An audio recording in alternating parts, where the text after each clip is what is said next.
everybody, this is Tor Storley, and I am back with another video. In part 2 of this series, we're going to take a look at the community extension called Geography. Now, DuckDB already have an extension for Geospatial, or spatial, I should say. But that's only covering spatial geometry data. So what that means is that there is no calculations on a circular surface, meaning a sphere. One of the community extensions is called Geography. They are creating a way so that you can calculate on a sphere distances, areas, etc. for geospatial points. So it's using a Google library in order to do so. In this video, we're going to take a closer look at the Geography community extension. So let's first take a look at where you can find this. So if you go to duckdb.org, community_extensions, you're going to land on this page. And here they will explain a little bit about these extensions and how you normally install them. For example, you use the word install and then the name of the extension from community. And then you load it up when you're done. And then you can start using it. So where can you find this? Well, if you go to this list of community extensions, you're going to end up on this page.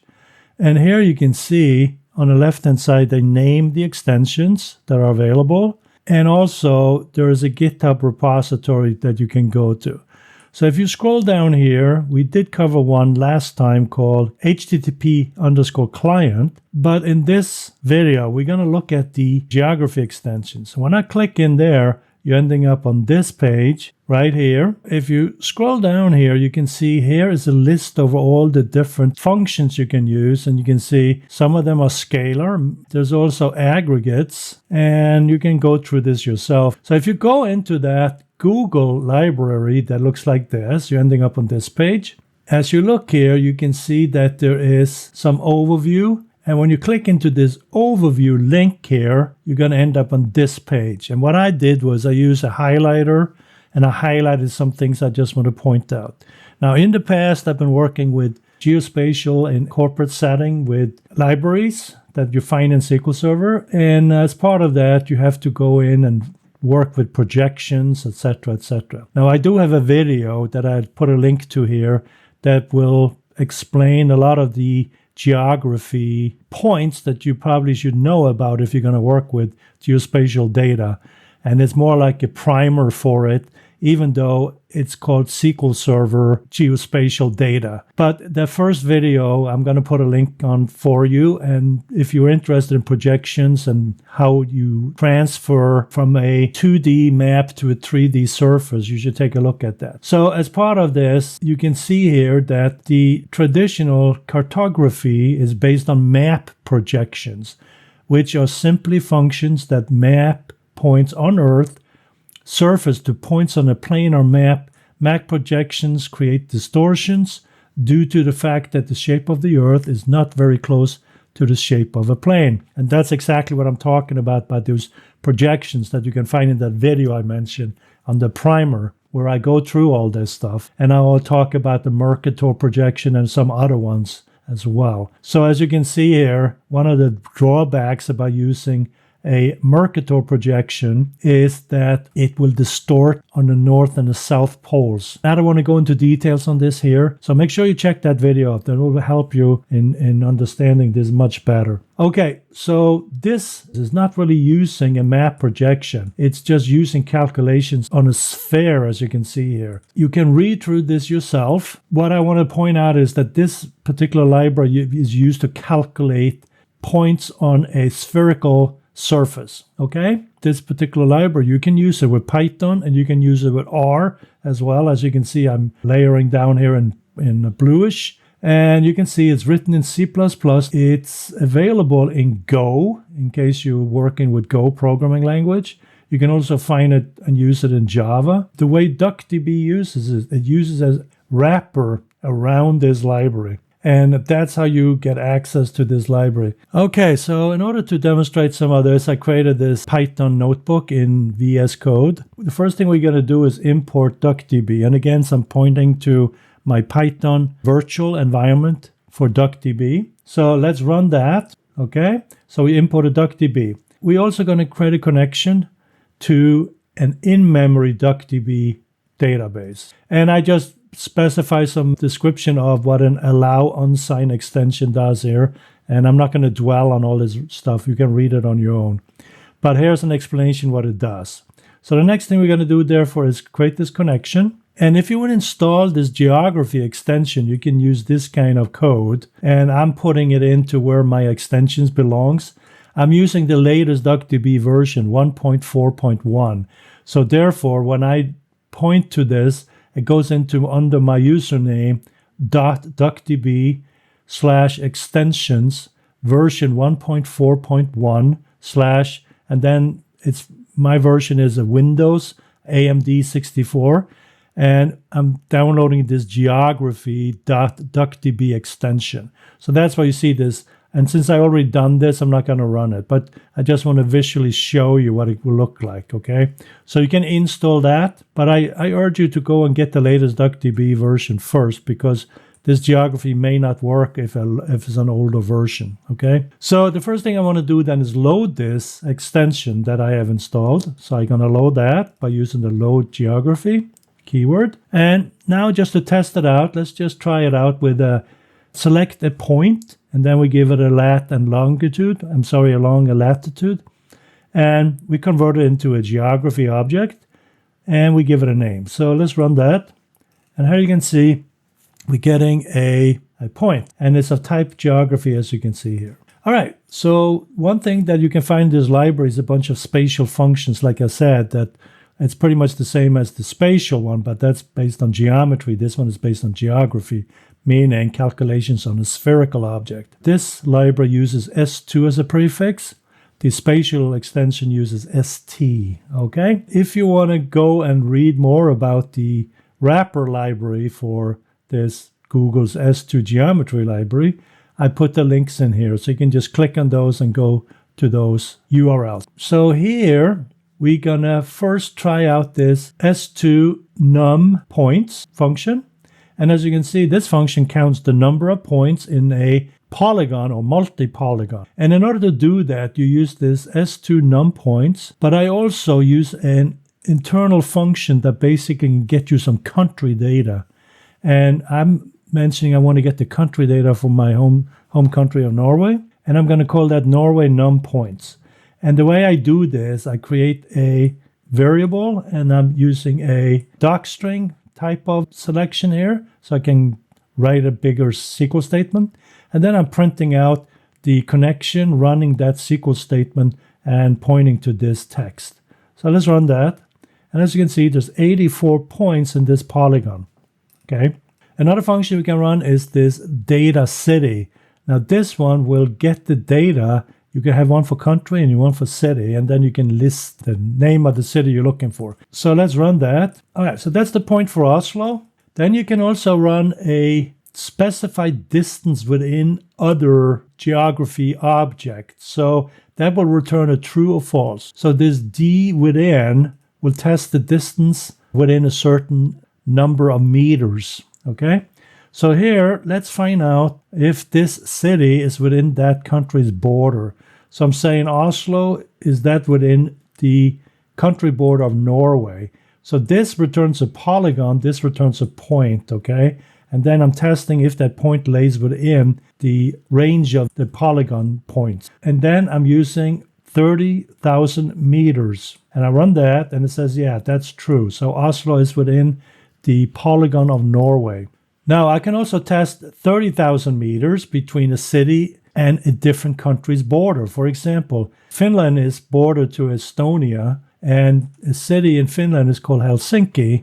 And I want to find out, is Helsinki within the distance of Estonia if I use 30,000 meters? So let's run that. And it says, no, it isn't. So there's more than 30,000 meters. So that's 30 kilometers, in other words, 30,000 meters, metric system. Now, let's test and see if Helsinki is within the range or reach of Estonia, the other country, if I use 100,000 meters, meaning 100 kilometers. So is Helsinki 100 kilometers from the border to Estonia? Let's try that.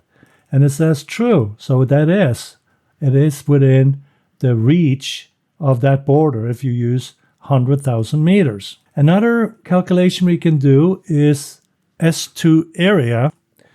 And the S2 area function returns the results in square meters. Okay? And if you want to do the conversions here from square meters to square kilometers, you can divide by 1 million. If you want to go from square meters to square miles, you divide it on 2.589988 million. Okay? Now, what if I want to find the approximate area of the country of Denmark in square meters, square kilometers, and square miles? Now, keep in mind, this is not the exact because this is using a sphere to calculate the point. So you get an approximate number here when you do this.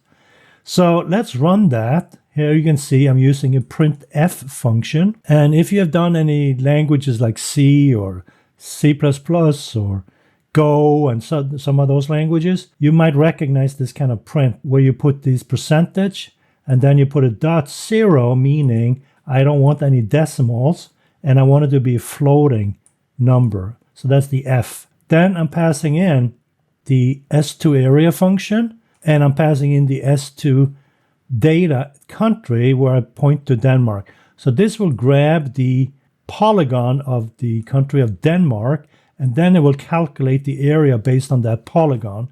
And then it will say, make that name, that field name, area in meters squared. And then I'm doing the same for in kilometers squared and miles squared. And then I run it and I print it out. So let's test that out. So it turns out it says 16,431 square miles or 42,557 square kilometers.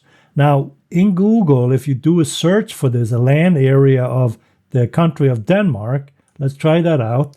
You're going to end up here.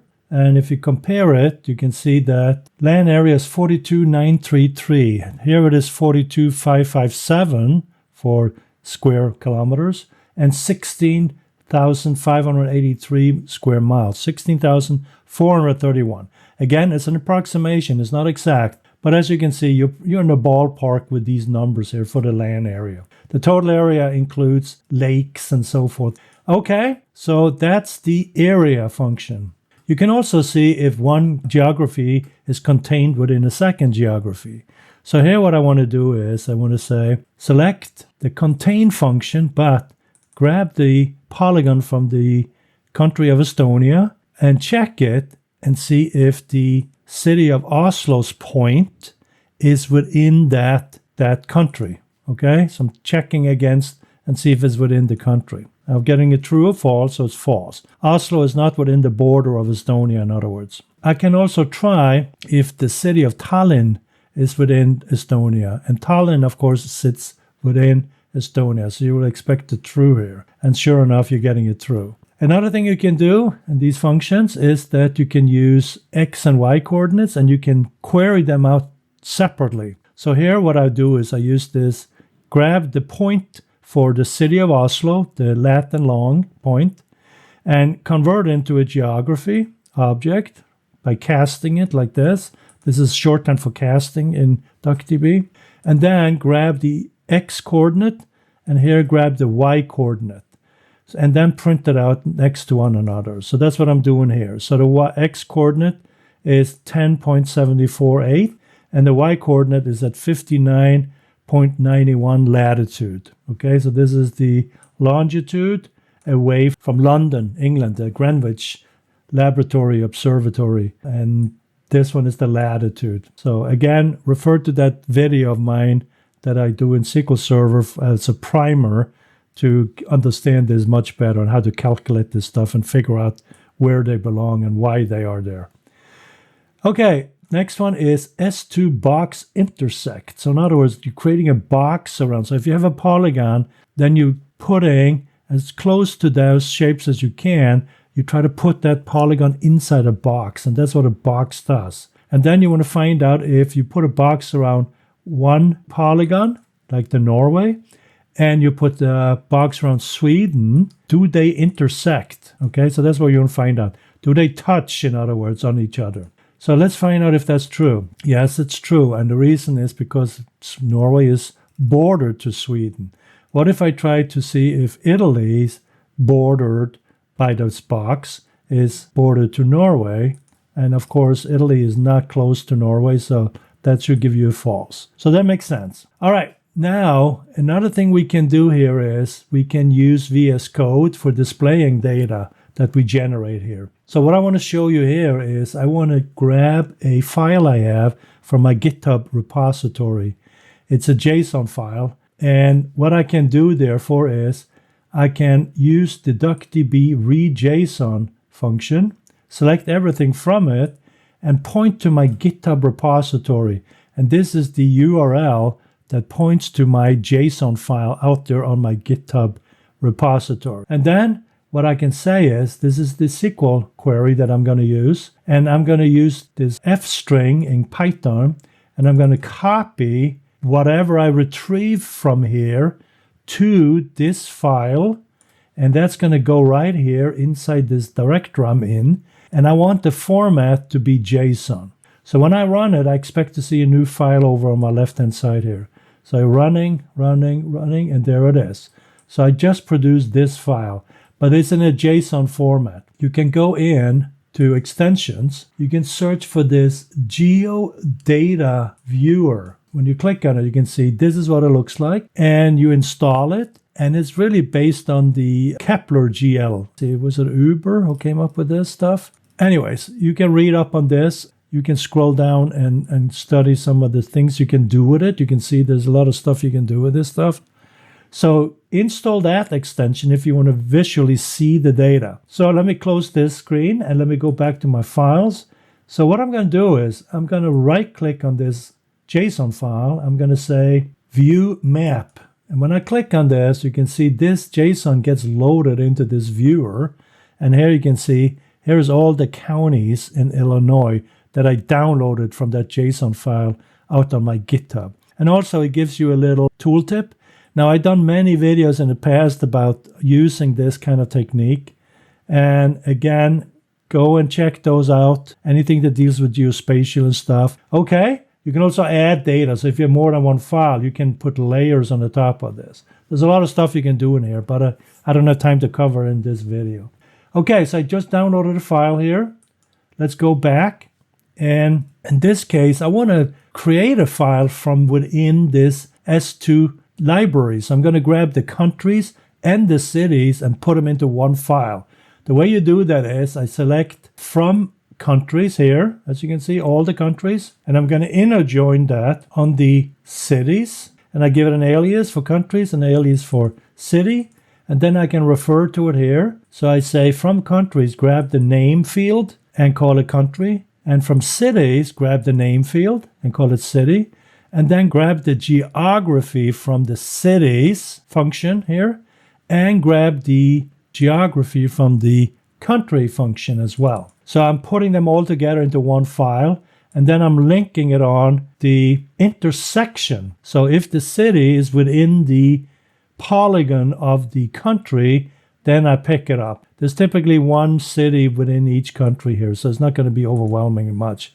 But then I filter it further, as you can see, just to get a very small output. So I'm saying, hey, grab Norway, Sweden, and Finland as a country name. And then I'm using an F string, and I copy from this query to this CSV file here, and I use a format as CSV. So I expect to see another file popping up here on the left-hand side. So let's run that and see what happens. And sure enough, there it is, the file. So as you can see, there's country, city, geog city, and geog country.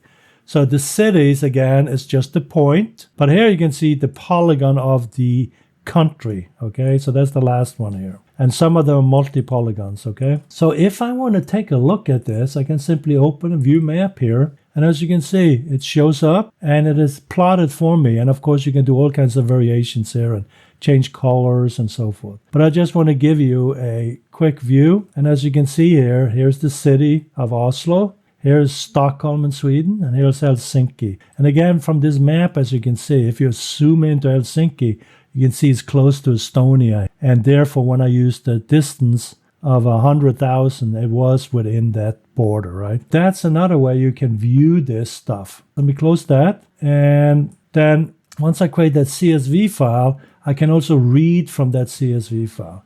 So if I run a read from this file we just created and create a data frame, a pandas data frame out of it, and then let's look at the first few records. And when you do, you can see it reads from that CSV. And here's Finland, Norway, Sweden. City is Helsinki, Oslo, Stockholm.